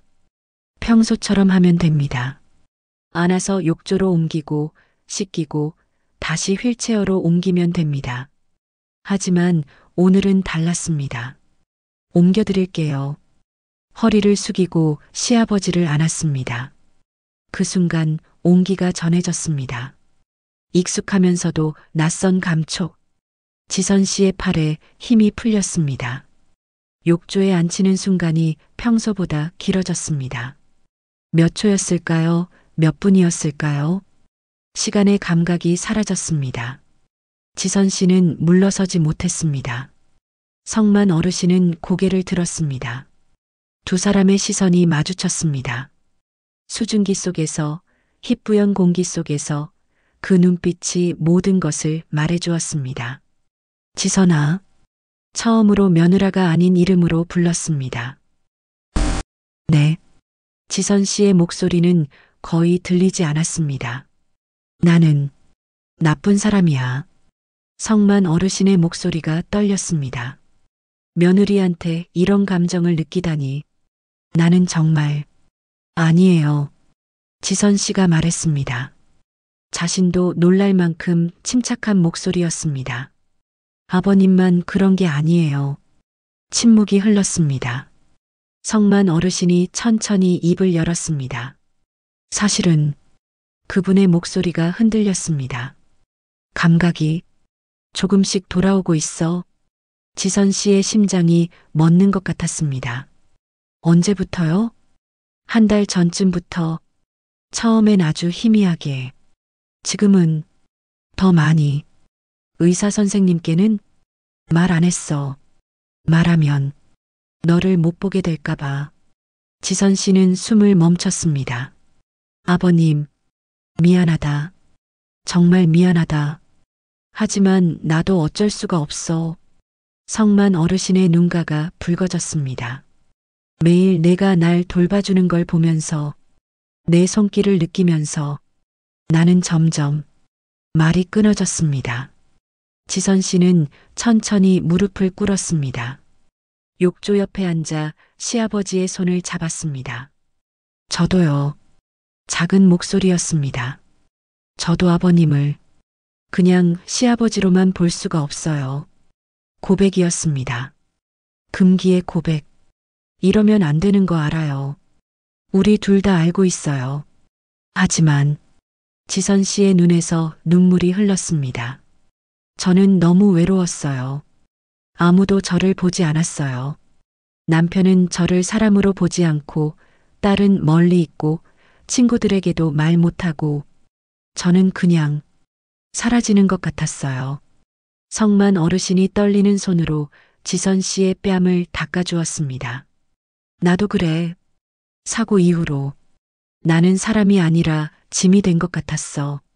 하지만 내가 날 사람으로 대해줬어. 며느리가 아니라 지선이가. 두 사람은 말없이 서로를 바라보았습니다. 수증기가 더 짙어졌습니다. 욕실은 세상과 완전히 분리된 공간이 되었습니다. 도덕도 윤리도 현실도 모두 문 밖에 남겨진 것 같았습니다. 아버님, 지선 씨가 속삭였습니다. 아버님이 저를 여자로 보시는 거죠? 성만 어르신은 고개를 끄덕였습니다. 미안하다. 하지만, 그래, 저도요. 저도 아버님을 남자로 말을 끝내지 못했습니다. 하지만 말이 필요 없었습니다. 지선 씨는 천천히 일어섰습니다. 샤워기를 들고 시아버지의 몸을 적셨습니다. 평소와 같은 동작이었지만 오늘은 달랐습니다. 모든 손길이 의미를 가졌습니다. 모든 접촉이 떨림을 만들었습니다. 비누칠을 하면서, 등을 씻기면서, 머리를 감기면서 지선 씨의 손은 더 이상 간병인의 손이 아니었습니다. 성만 어르신도 느꼈습니다. 눈을 감고 있었지만 얼굴 표정이 모든 것을 말해주었습니다. 다 씻으셨어요. 지선 씨의 목소리가 떨렸습니다. 욕조에서 휠체어로 옮기는 순간 두 사람의 몸이 다시 밀착되었습니다. 이번에는 더 길게. 지선 씨는 서두르지 않았습니다. 성만 어르신도 몸에 힘을 빼지 않았습니다. 그 몇 초 동안 세상의 모든 경계가 사라졌습니다. 휠체어에 앉히고 나서 지선 씨는 한참 동안 움직이지 못했습니다. 무릎에 힘이 풀렸습니다. 지선아. 성만 어르신이 그녀의 손을 잡았습니다. 우리 이러면 안 되는 거지? 네. 하지만 멈출 수 있겠어? 지선 씨는 대답하지 못했습니다. 나는 못할 것 같아. 성만 어르신의 목소리가 떨렸습니다. 이미 너무 많이 느꼈어. 너무 많이 원했어. 지선 씨는 고개를 들었습니다. 눈물 범벅이 된 얼굴로 시아버지를 바라보았습니다. 저도요. 그날 욕실 문틈으로 새어나오는 수증기처럼 두 사람의 비밀은 세상으로 스며들기 시작했습니다. 옷을 입히는 동안에도 방으로 모시는 동안에도 두 사람은 말이 없었습니다. 하지만 모든 것이 달라져 있었습니다. 선을 넘었습니다. 아직 몸으로 넘은 것은 아니었지만 마음으로는 이미 완전히 넘어버렸습니다. 지선 씨는 부엌으로 가서 물을 마셨습니다. 손이 떨렸습니다. 컵이 덜컥거렸습니다. 우리가 뭘 한 거지? 죄책감이 밀려왔습니다. 하지만 동시에 이상하게도 살아있다는 느낌이 들었습니다. 오랜만에 심장이 뛰고 피가 돌고 감정이 움직였습니다. 휴대폰이 울렸습니다. 민규 씨였습니다. 여보, 나 이번 주말에도 회사 워크숍 있어서 못 들어갈 것 같아. 그래요. 아버지는 괜찮으시고? 지선 씨는 욕실 쪽을 바라보았습니다. 네, 괜찮으세요. 그래. 그럼 다음 주에 봐. 전화가 끊어졌습니다. 지선 씨는 휴대폰을 내려놓았습니다. 남편의 목소리에는 아무런 감정도 없었습니다. 호기심도 걱정도 사랑도. 당신은 이미 나를 떠났어요. 마음속으로 중얼거렸습니다. 당신이 먼저 이 관계를 버렸어요. 변명이었을까요? 합리화였을까요? 지선 씨는 알 수 없었습니다.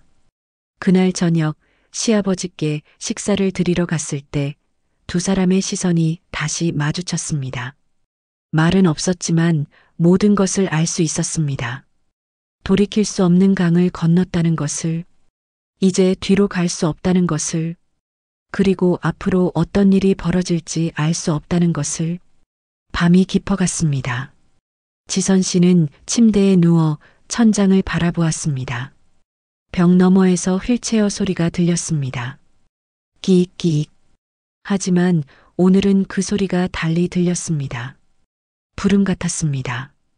초대 같았습니다. 지선 씨는 일어나 문 앞에 섰습니다.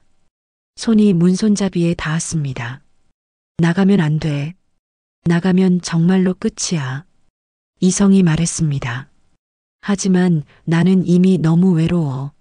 너무 오래 혼자였어. 감정이 속삭였습니다. 지선 씨는 천천히 문을 열었습니다. 복도는 어두웠습니다. 시아버지 방 문틈으로 희미한 불빛이 새어나왔습니다. 한 걸음, 또 한 걸음. 금기의 문턱을 넘어서는 발걸음이었습니다.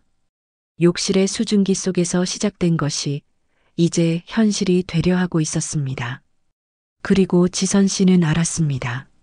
자신이 더 이상 되돌릴 수 없는 곳까지 왔다는 것을. 지선 씨는 복도에 한참을 서 있었습니다. 시아버지 방문 앞. 손은 문손잡이에 닿아 있었지만 더 이상 앞으로 나아갈 수 없었습니다. 안 돼. 돌아가야 해. 이성이 마지막으로 외쳤습니다. 지선 씨는 천천히 손을 떼었습니다. 그리고 자신의 방으로 돌아왔습니다. 문을 닫고 침대에 주저앉았습니다. 온몸이 떨렸습니다. 방금 무엇을 하려고 했던 걸까요? 정말로 그 문을 열 뻔했습니다. 정말로 돌이킬 수 없는 선을 넘을 뻔했습니다. 나는 미쳐가고 있는 거야. 스스로에게 말했습니다. 그날 밤 지선 씨는 한숨도 자지 못했습니다. 욕실에서의 대화가, 그 눈빛이, 그 떨림이 계속 머릿속을 맴돌았습니다. 다음 날 아침 지선 씨는 부은 눈으로 일어났습니다. 시아버지 방문 앞에 서는 것이 두려웠습니다. 하지만 해야 할 일이었습니다. 노크를 하고 들어갔습니다. 아버님, 아침이에요. 성만 어르신은 창밖을 바라보고 계셨습니다. 밤새 주무시지 못한 것 같았습니다. 눈가에 다크서클이 짙었고 얼굴은 창백했습니다. 응? 두 사람은 어색하게 눈을 피했습니다. 아침 루틴을 진행하는 동안 대화는 최소한으로 줄었습니다. 기저귀를 확인하고 식사를 준비하고 약을 챙겨드리는 동안 침묵만 흘렀습니다. 며칠이 그렇게 지나갔습니다. 욕실에서의 그 고백 이후 두 사람은 묘한 긴장 속에서 지냈습니다. 말은 하지 않았지만 공기는 무거웠습니다. 시선이 마주칠 때마다 심장이 뛰었고 손이 닿을 때마다 전기가 흐르는 것 같았습니다.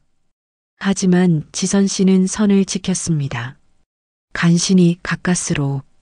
일주일 후 병원 진료 날이었습니다. 정기 검진을 위해 성만 어르신을 모시고 병원에 갔습니다.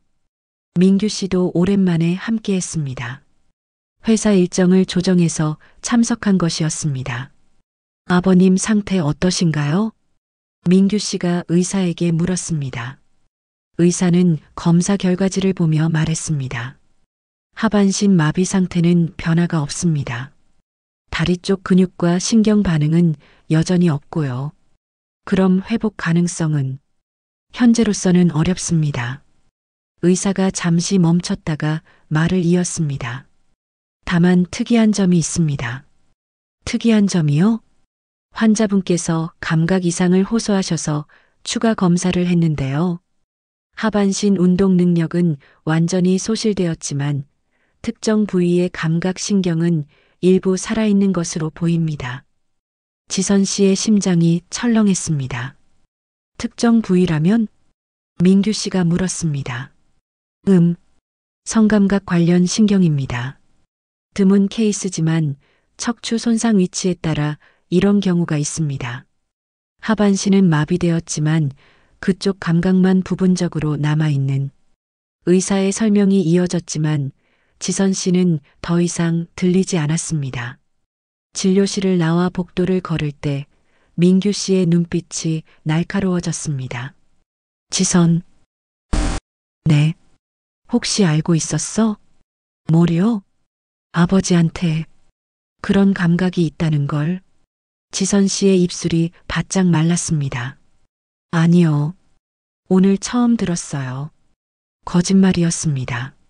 민규 씨는 한참 지선 씨를 바라보았습니다. 의심하는 눈빛이었습니다.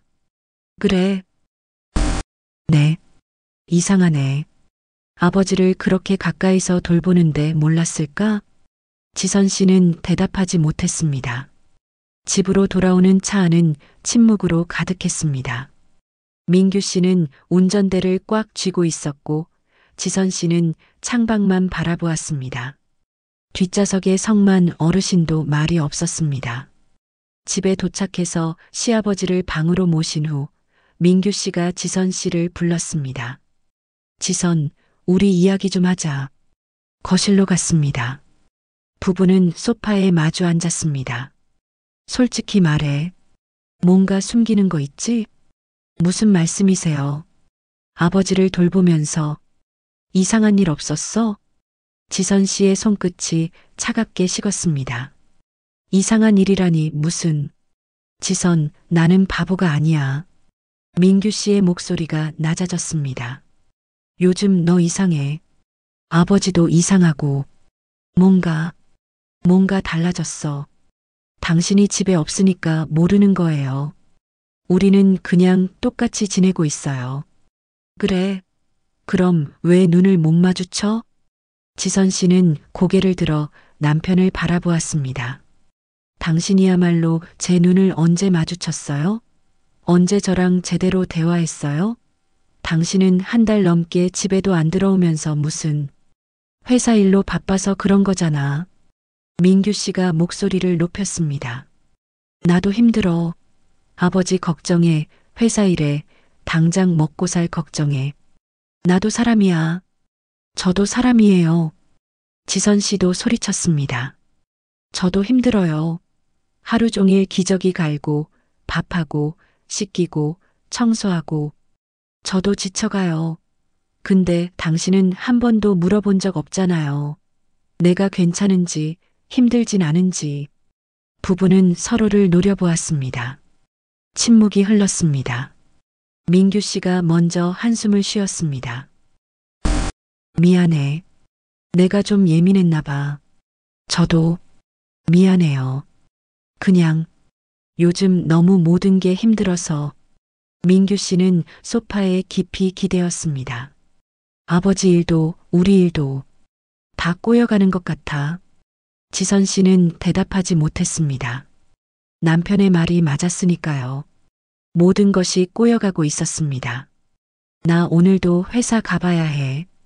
내일 PT 준비해야 하거든. 민규 씨가 일어섰습니다. 조심히 가요. 응. 아버지 잘 부탁해. 현관문이 닫혔습니다. 지선 씨는 빈 거실에 혼자 남았습니다.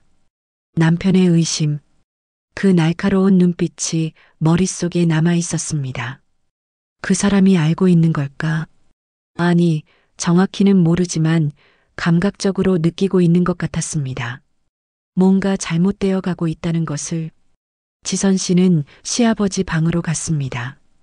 노크를 하고 들어서자 성만 어르신이 창밖을 바라보고 계셨습니다.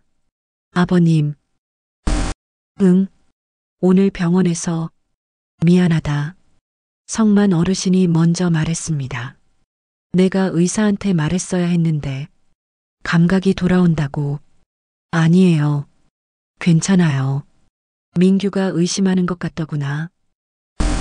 네. 두 사람은 침묵했습니다. 지선아. 네. 우리 이제 멈춰야 할까? 성만 어르신의 목소리가 떨렸습니다. 뭐요? 이 감정, 이 마음, 더 깊어지기 전에 멈춰야 하지 않겠어. 지선 씨는 대답하지 못했습니다. 우리가 선을 넘으면 모든 게 무너져. 알아요. 그런데도. 성만 어르신이 지선 씨를 바라보았습니다. 그런데도 나는 너를 생각하게 돼. 매일, 매 순간. 지선 씨의 눈에 눈물이 맺혔습니다. 저도요. 우리 미쳤구나. 네. 우리 미쳤어요. 두 사람은 웃었습니다. 슬픈 웃음이었습니다. 그날 밤 부부의 방은 냉랭했습니다. 민규 씨는 예상외로 집에 들어왔습니다. 하지만 지선 씨와 말을 섞지 않았습니다. 침대에 누워 각자 등을 돌린 채 서로 다른 곳을 바라보았습니다. 지선 씨는 천장을 바라보았습니다. 우리는 어디로 가고 있는 걸까? 질문에는 답이 없었습니다. 옆에서 민규 씨의 규칙적인 숨소리가 들렸습니다. 잠든 것 같았습니다.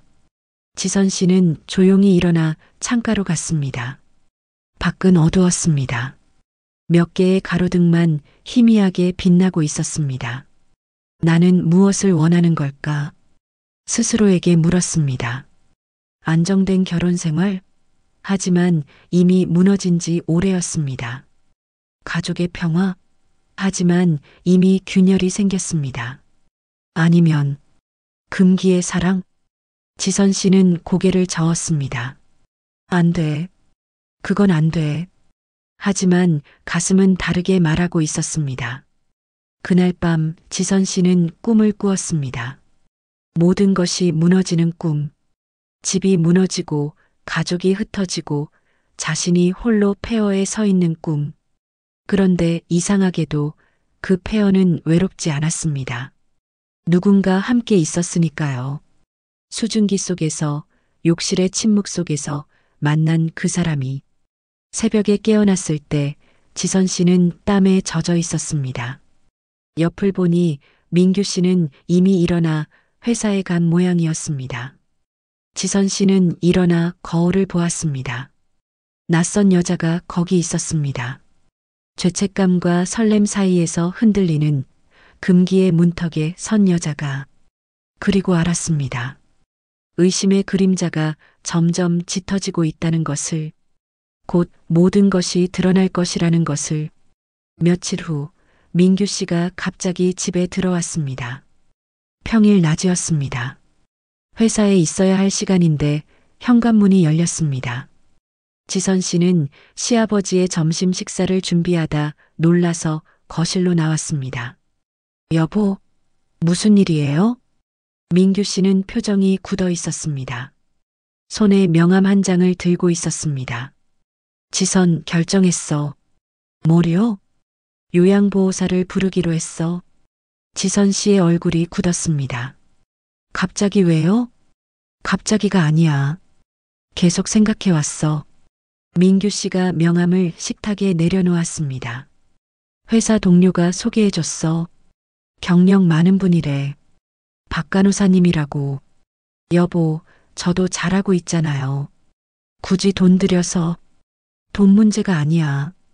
민규 씨의 목소리가 단호했습니다. 내가 너무 힘들어 보여.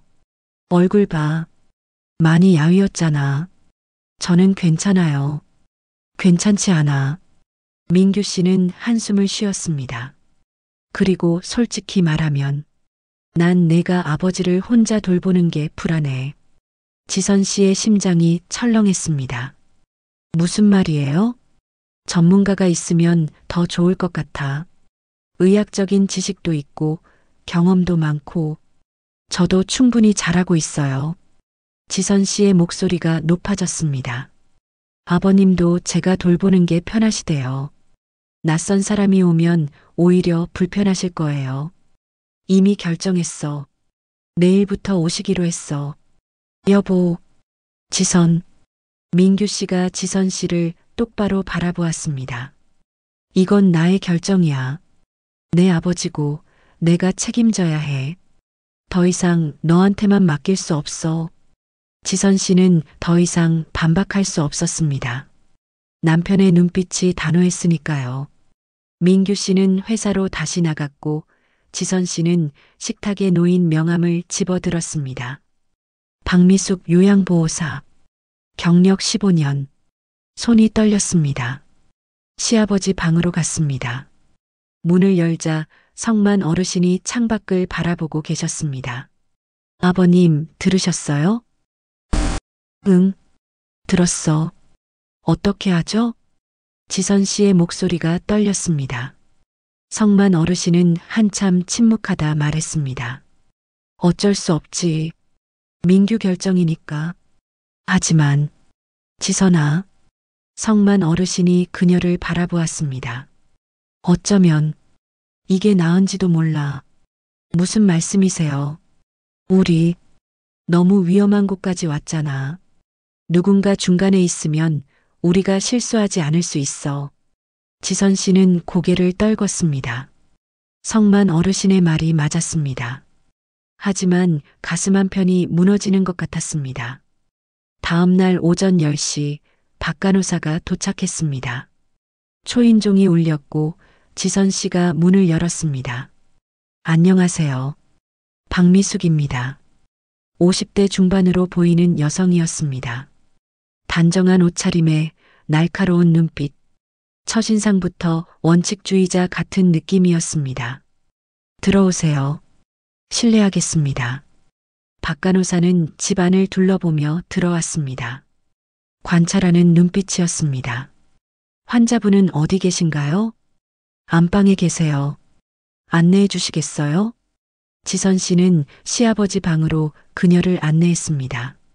아버님, 간호사님 오셨어요. 박 간호사가 방으로 들어와 성만 어르신에게 인사했습니다. 안녕하세요. 박미숙입니다. 앞으로 제가 어르신 간병을 도와드릴게요. 그래요. 성만 어르신의 목소리는 무덤덤했습니다. 박 간호사는 환자 차트를 꺼내 질문하기 시작했습니다. 식사는 하루 몇 끼 하세요? 3끼요. 배변은 규칙적인가요? 기저귀를 사용하세요. 약은 어떤 걸 드시나요? 질문이 이어졌습니다. 박 간호사는 꼼꼼하게 기록했습니다. 전문가의 모습이었습니다. 사모님, 제가 한번 환자분을 확인해 봐도 될까요? 네. 박 간호사는 성만 어르신을 살폈습니다. 침대 자세, 휠체어 상태, 피부 상태까지 빠뜨리는 것 없이 체크했습니다. 욕창 관리는 어떻게 하시나요? 이틀에 한 번씩 자세를 바꿔드리고 크림을 발라드려요. 목욕은요? 일주일에 2번이요. 혼자서 하시나요? 네. 박 간호사의 눈빛이 날카로워졌습니다. 혼자서 환자분을 욕조에 옮기신다고요? 네. 익숙해져서 위험합니다. 허리 다치실 수 있어요. 이제 제가 도와드릴게요. 박 간호사는 메모를 마치고 일어섰습니다. 제가 매일 오전 10시부터 오후 4시까지 있을 거예요. 기본 간병과 재활 운동을 도와드릴게요. 알겠습니다. 첫날은 그렇게 지나갔습니다.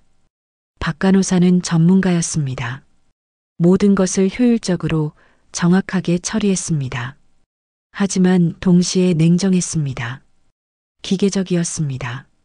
지선 씨는 자신이 밀려나는 것을 느꼈습니다. 며칠이 지났습니다. 박 간호사가 오는 시간에는 지선 씨가 할 일이 거의 없었습니다. 그저 옆에서 지켜보거나 필요한 물건을 가져다 주는 정도였습니다. 성만 어르신과의 대화도 접촉도 눈맞춤도 줄어들었습니다. 지선 씨는 점점 초조해졌습니다. 일주일 후 목욕하는 날이었습니다. 박 간호사가 말했습니다. 오늘 제가 환자분 목욕 도와드릴게요. 사모님은 쉬세요. 아니에요. 제가 괜찮습니다. 이게 제 일이에요. 박 간호사는 단호했습니다. 지선 씨는 물러설 수밖에 없었습니다. 욕실 문이 닫혔습니다. 지선 씨는 복도에 서서 그 문을 바라보았습니다. 수증기가 문틈으로 새어나왔습니다. 그 안에서 무슨 일이 일어나고 있을까요? 박 간호사가 시아버지를 안고 욕조로 옮기고 있을까요? 그 짧은 접촉의 순간, 그 떨림의 순간을 지선 씨는 주먹을 꽉 쥐었습니다. 질투였을까요? 박탈감이었을까요? 자신도 정확히 알 수 없었습니다. 30분 후 욕실 문이 열렸습니다. 다 하셨습니다. 박 간호사가 휠체어를 밀고 나왔습니다. 성만 어르신은 깨끗이 씻은 모습이었습니다. 수고하셨어요. 지선 씨의 목소리는 평온했지만 속은 복잡했습니다.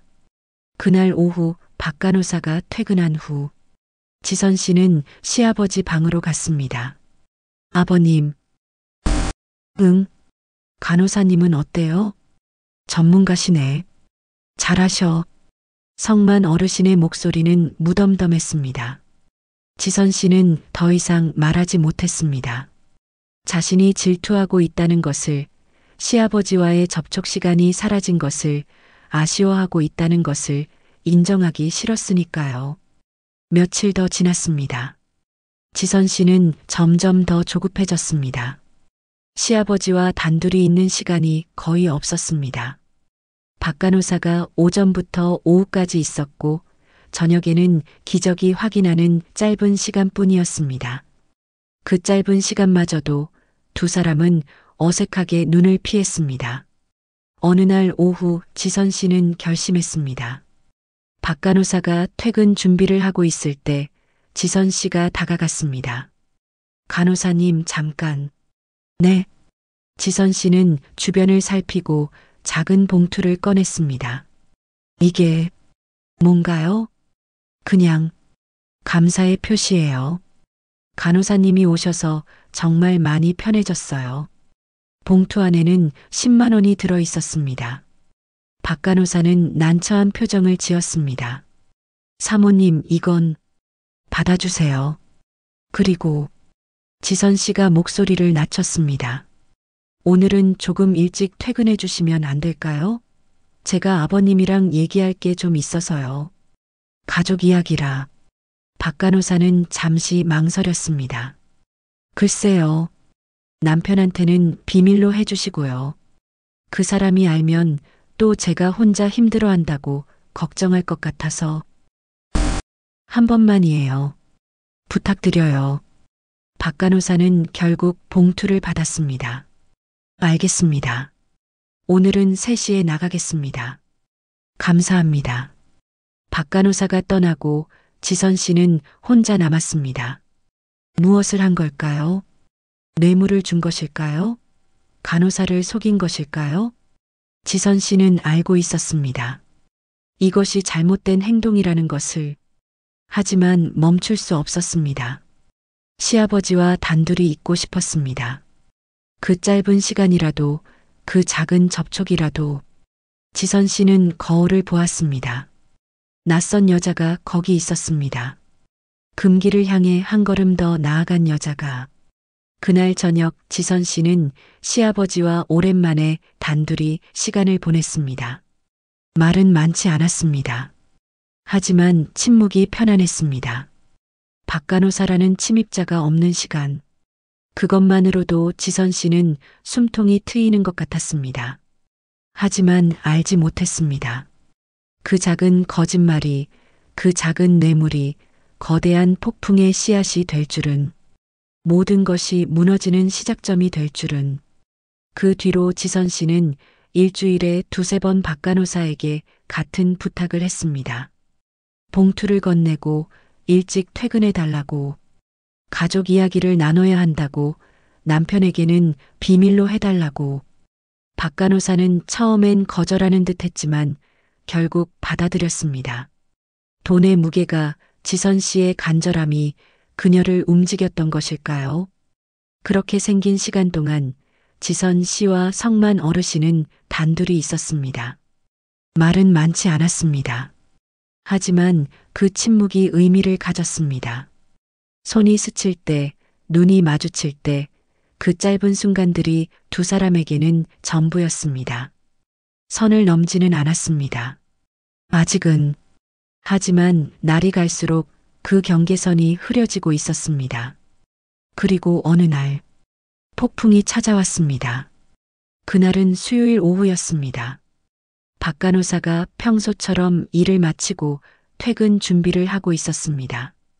지선 씨는 또다시 봉투를 준비했습니다. 간호사님, 오늘도. 사모님. 박간호사가 봉투를 거절했습니다. 더 이상은 안 됩니다. 지선 씨의 얼굴이 굳었습니다. 무슨. 죄송합니다. 저도 양심이 있습니다. 박간호사의 목소리가 떨렸습니다. 처음엔 가족 이야기라고 하셔서, 그리고 사모님이 너무 간절하셔서. 하지만 이건 잘못된 거예요. 간호사님, 제발.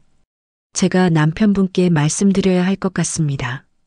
지선 씨의 얼굴에서 핏기가 가셨습니다. 안 돼요. 제발 그러지 마세요.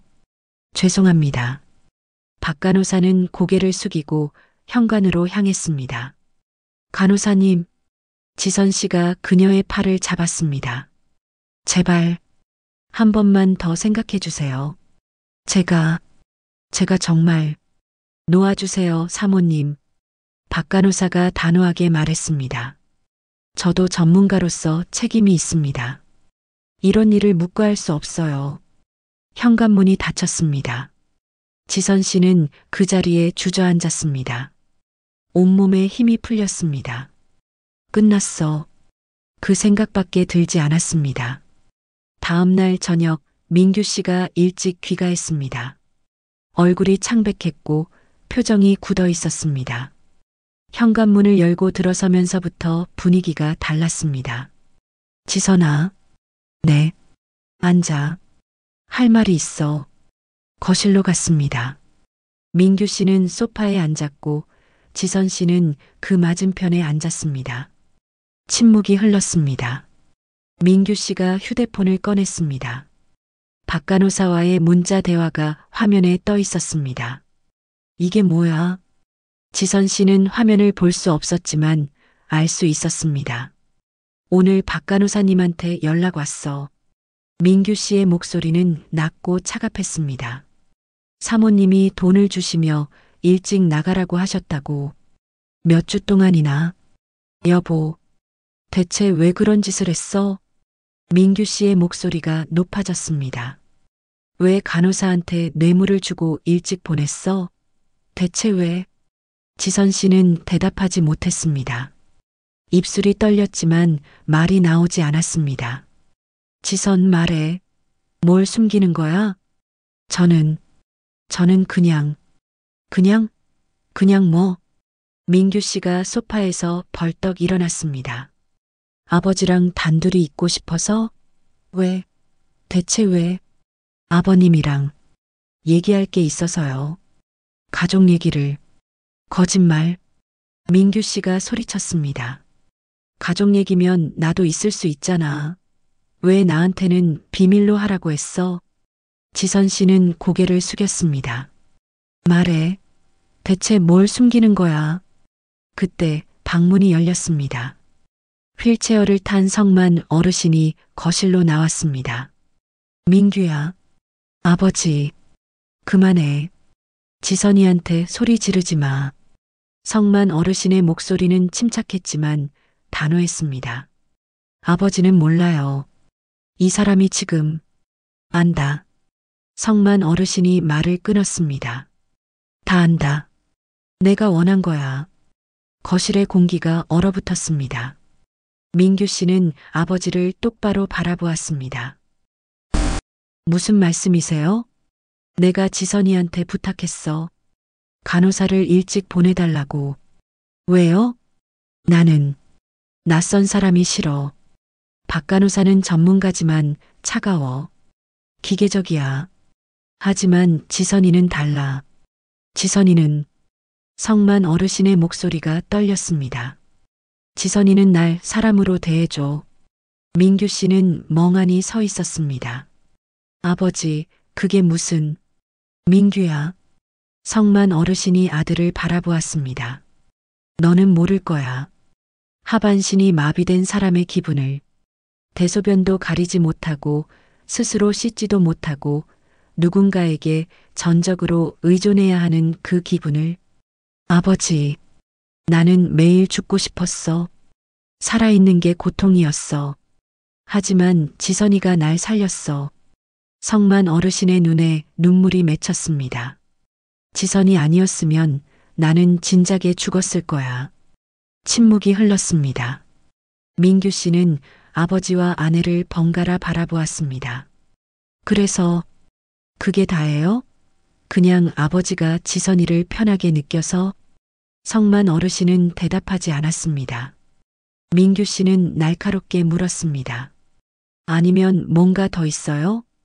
민규야, 말씀하세요. 대체 뭐가 있는 거예요? 지선 씨가 일어섰습니다. 여보, 아무것도 없어요. 우리는 아무것도. 닥쳐. 민규 씨가 소리쳤습니다. 너는 말하지 마. 아버지한테 묻는 거야. 성만 어르신은 한참을 침묵했습니다. 그리고 천천히 입을 열었습니다. 나는. 목소리가 떨렸습니다. 나는 지선이를 여자로 봤어. 폭탄 같은 고백이었습니다. 민규 씨는 뒤로 휘청거렸습니다. 뭐라고요? 미안하다. 하지만 사실이야. 성만 어르신의 눈에서 눈물이 흘렀습니다. 나도 어쩔 수가 없었어. 매일 지선이가 날 돌봐주고 안아주고 씻겨주고 나는 점점 지선이한테. 그만하세요. 민규 씨가 비명처럼 소리쳤습니다.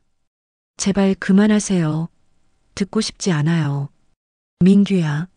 아버지. 어떻게... 민규 씨는 말을 잇지 못했습니다. 온몸이 떨렸습니다. 어떻게 제 아내를... 어떻게... 지선 씨가 다가갔습니다. 여보, 우리는 아무 일도 없었어요. 정말로. 그냥 마음만. 마음? 민규 씨가 비웃었습니다. 마음만? 그게 더 나쁜 거 아냐? 여보, 닥쳐.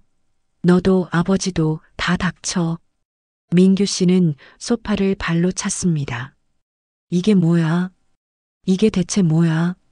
그는 두 손으로 얼굴을 감싸고 주저앉았습니다.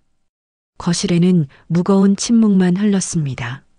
성만 어르신은 휠체어에 앉아 고개를 숙였습니다. 지선 씨는 벽에 기댄 채 눈물을 흘렸습니다. 민규 씨는 바닥에 주저앉아 말이 없었습니다. 한참 후 민규 씨가 천천히 일어섰습니다. 나 좀 나갔다 올게. 여보, 말 걸지 마. 지금은 아무 말도 하고 싶지 않아. 민규 씨는 현관으로 향했습니다. 생각 좀 해야겠어. 이 상황을, 이 미친 상황을. 현관문이 닫혔습니다. 지선 씨와 성만 어르신은 거실에 남았습니다. 두 사람은 서로를 바라보지 못했습니다. 미안해요, 아버님. 지선 씨가 작게 말했습니다. 아니야. 내 잘못이야. 성만 어르신도 작게 대답했습니다. 내가 참았어야 했는데. 저도요. 침묵이 흘렀습니다. 밖에서 차가 출발하는 소리가 들렸습니다. 민규 씨가 떠난 것이었습니다. 지선 씨는 창문으로 다가가 밖을 바라보았습니다. 어둠이 내리고 있었습니다. 그리고 그 어둠 속에서 모든 것이 무너지고 있었습니다. 가족이, 관계가, 일상이. 이제 어떻게 되는 걸까요? 지선 씨가 물었습니다. 성만 어르신은 대답하지 못했습니다. 대답할 수 없었습니다. 그날 밤 민규 씨는 집에 돌아오지 않았습니다. 지선 씨는 거실 소파에 앉아 밤을 샜습니다. 성만 어르신도 방에서 잠들지 못했습니다. 두 사람은 각자의 공간에서 같은 생각을 했습니다. 이제 모든 게 끝이구나. 폭로의 날이었습니다. 비밀이 드러난 날이었습니다. 그리고 모든 것이 무너지기 시작한 날이었습니다. 집안의 공기는 얼어붙었습니다. 아무도 말하지 않았지만 모두가 알고 있었습니다. 이제 돌이킬 수 없다는 것을, 욕실에서 시작된 금기의 감정이 결국 모든 것을 파괴하고 말았다는 것을, 그리고 이것은 시작에 불과했습니다. 더 큰 폭풍이, 더 깊은 추락이 기다리고 있었습니다. 민규 씨는 사흘 후에 돌아왔습니다. 하지만 그는 더 이상 남편이 아니었습니다. 차갑게 식은 얼굴로 서류 봉투를 들고 집에 들어섰습니다. 지선, 부르는 목소리에 온기가 없었습니다. 네, 이혼하자. 예상했던 말이었지만 실제로 듣는 것은 달랐습니다. 지선 씨의 다리에 힘이 풀렸습니다. 여보, 더 이상 여보라고 부르지 마. 민규 씨는 서류 봉투를 식탁에 내려놓았습니다. 변호사 만났어. 협의 이혼으로 진행할 거야. 위자료는 청구하지 않겠어. 대신 그는 잠시 말을 멈췄습니다. 아버지는 요양원으로 보낼 거야. 지선 씨가 고개를 들었습니다. 안 돼요. 그러면 아버님은, 내 아버진 내가 알아서 할 거야. 너는 상관하지 마. 여보, 제발. 다시 생각해봐요. 우리 아무 일도 없었어요. 정말로. 없었어? 민규 씨가 비웃었습니다. 마음으로 한 게 더 나쁜 거 아니야? 몸으로 하지 않았다고 죄가 없는 거야? 지선 씨는 말문이 막혔습니다. 나는 더 이상 너를 아내로 볼 수 없어. 너를 보면 토할 것 같아. 민규 씨의 목소리가 떨렸습니다. 아버지도 마찬가지야. 어떻게 내 아내를. 그는 말을 잇지 못했습니다. 서류에 서명해. 이번 주 안으로. 그리고 집 나가줘. 당분간 내가 여기 있을 테니까. 제 짐은 알아서 싸. 필요한 거 다 가져가. 민규 씨는 아버지 방으로 향했습니다. 문을 두드리지도 않고 그냥 열었습니다. 아버지. 성만 어르신은 침대에 앉아 있었습니다. 몇 년 늙은 것처럼 보였습니다. 민규야. 말씀하지 마세요. 민규 씨의 목소리는 차가웠습니다. 다음 주에 요양원 자리 구했습니다. 거기로 가실 거예요. 민규야, 나 때문에 너희가 이혼하는 건 이미 결정했어요. 민규 씨는 아버지를 똑바로 바라보지 못했습니다. 저는 당분간 아버지를 볼 수 없을 것 같아요. 용서할 수 있을지도 모르겠어요. 아버지가 제 아버지인 건 변하지 않지만 지금은, 목소리가 흔들렸습니다. 지금은 아버지를 아버지로 볼 수가 없어요. 성만 어르신은 고개를 숙였습니다. 미안하다. 미안하다고 다 되는 게 아니잖아요. 민규 씨가 소리쳤습니다. 제 인생을 망쳐놓고 제 가정을 부숴놓고 미안하다고? 아버지, 저한테 아버진 이미 죽었어요. 그 말을 남기고 민규 씨는 방을 나갔습니다. 지선 씨는 복도에 서서 모든 것을 들었습니다.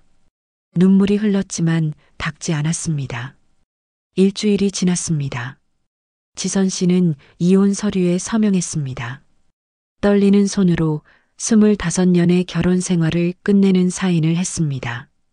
성만 어르신은 요양원으로 떠났습니다. 그날 아침 지선 씨는 마지막으로 시아버지의 짐을 쌌습니다. 아버님, 지선아. 성만 어르신이 그녀의 손을 잡았습니다. 정말 미안하다. 저도요. 두 사람은 서로를 바라보았습니다. 욕실의 수증기 속에서 나눴던 눈빛과는 달랐습니다. 슬픔과 후회로 가득한 눈빛이었습니다. 우리 사랑이었을까요? 지선 씨가 물었습니다. 성만 어르신은 한참을 생각하다 말했습니다. 모르겠어. 사랑이었는지, 외로움이었는지, 착각이었는지. 하지만 지선 씨의 목소리가 떨렸습니다. 그 순간만큼은 진짜였어요. 제가 살아있다고 느낀 건 진짜였어요. 나도 그래. 요양원 차가 도착했습니다. 직원들이 휠체어를 밀고 나갔습니다. 성만 어르신은 뒤를 돌아보지 않았습니다. 돌아보면 무너질 것 같았으니까요. 차가 떠나는 것을 보며 지선 씨는 주저앉았습니다. 모든 것이 끝났습니다. 다음 날 지선 씨는 집을 나왔습니다. 캐리어 2개. 그것이 그녀가 가진 전부였습니다. 25년의 결혼 생활이 캐리어 2개로 정리되었습니다. 딸에게 연락했지만 딸은 전화를 받지 않았습니다. 민규 씨가 이미 모든 것을 말한 모양이었습니다. 나중에 온 문자는 짧았습니다. 엄마, 당분간 연락하지 마세요. 정리할 시간이 필요해요. 친구 현주에게도 연락했습니다. 지선아, 내가 걱정했던 일이. 응, 다 터졌어. 지금 어디야? 고시원 알아보고 있어. 잠깐만 기다려. 내가 알아볼게. 현주의 도움으로 작은 원룸을 구했습니다. 보증금은 현주가 빌려줬습니다.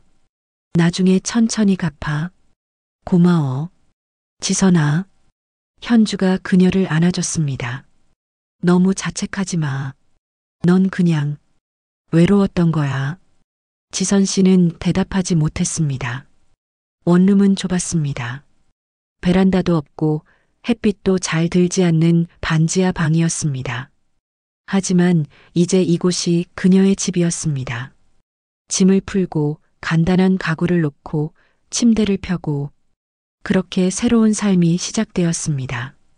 첫날 밤 지선 씨는 좁은 침대에 누워 천장을 바라보았습니다.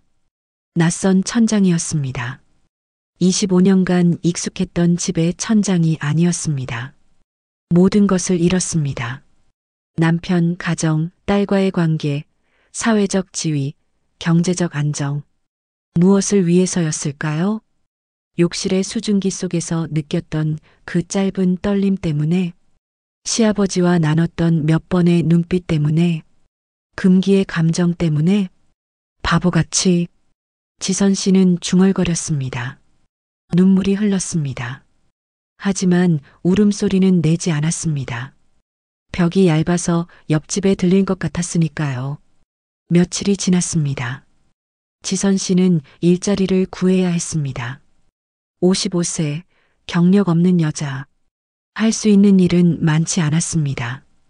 편의점 아르바이트, 청소 일, 식당 설거지. 이력서를 넣었지만 번번이 떨어졌습니다. 나이가 좀, 경력이 없으시네요. 거절의 이유는 다양했습니다. 일주일 후 겨우 대형마트 시식 코너 일을 구했습니다.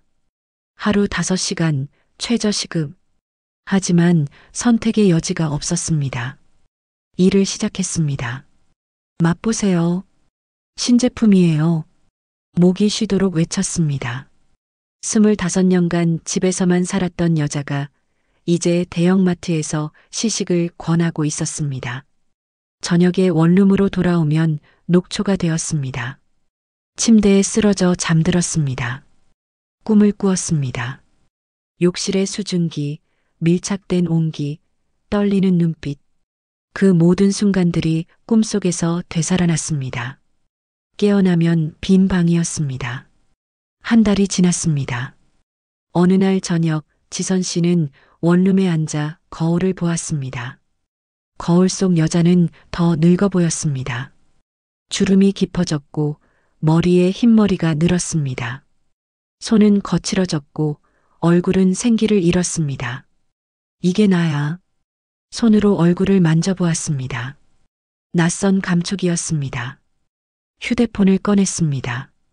성만 어르신에게서 문자가 와 있었습니다. 지선아, 잘 지내니? 나는 요양원에서 지내고 있어. 민규한테 미안하고 너한테도 미안해.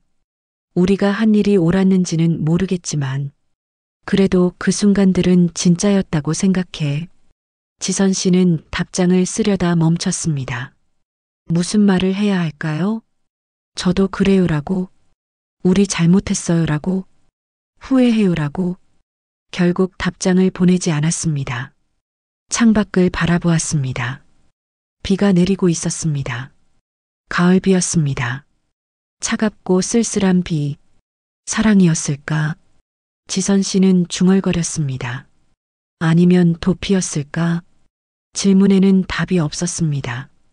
어쩌면 둘 다였을지도 몰랐습니다. 사랑이기도 하고 도피이기도 한. 하지만 지선 씨는 손끝을 바라보았습니다. 그 순간만큼은 살아있었어. 욕실의 수증기 속에서 두 사람의 눈빛이 마주쳤을 때, 밀착된 온기가 전해졌을 때, 그 짧은 순간들 속에서 지선 씨는 살아있었습니다. 55년 인생 중에서 가장 뜨겁게 살아있었던 순간이었습니다. 잘못된 감정이었을까요? 금기를 넘은 것이었을까요? 아마도. 하지만 그 순간만큼은 진짜였습니다. 지선 씨는 눈을 감았습니다. 모든 것을 잃었습니다. 가족도, 집도, 안정도, 미래도. 하지만 한 가지는 남았습니다. 그 뜨거웠던 한순간의 기억. 자신이 여자였다는 것을 느꼈던 그 순간. 누군가의 눈빛 속에서 살아있었던 그 순간. 그걸로 좋게. 지선 씨는 작게 중얼거렸습니다. 그걸로 좋게야 해. 비는 계속 내렸습니다. 좁은 원룸 창문을 타고 빗물이 흘러내렸습니다. 지선 씨는 침대에 누워 천장을 바라보았습니다. 내일도 대형마트에 가야 합니다. 시식 코너에서 외쳐야 합니다. 녹초가 되어 돌아와야 합니다. 그렇게 하루하루를 살아가야 합니다. 혼자서 쓸쓸하게. 하지만 살아가야 합니다. 황혼의 욕실에서 시작된 금기의 사랑은 결국 모든 것을 앗아갔습니다. 가정을, 가족을, 안정을, 미래를. 하지만 동시에 남겼습니다. 그 뜨거운 한순간의 체온을. 나는 살아있었다는 증명을. 그것이 지선 씨에게 남은 마지막이었습니다. 비는 밤새 내렸습니다. 그리고 아침이 왔습니다. 지선 씨는 일어나 옷을 입었습니다. 거울을 보고 머리를 빗고 현관문을 열었습니다. 새로운 하루가 시작되었습니다. 욕실의 침묵은 끝났지만 삶은 계속되었습니다.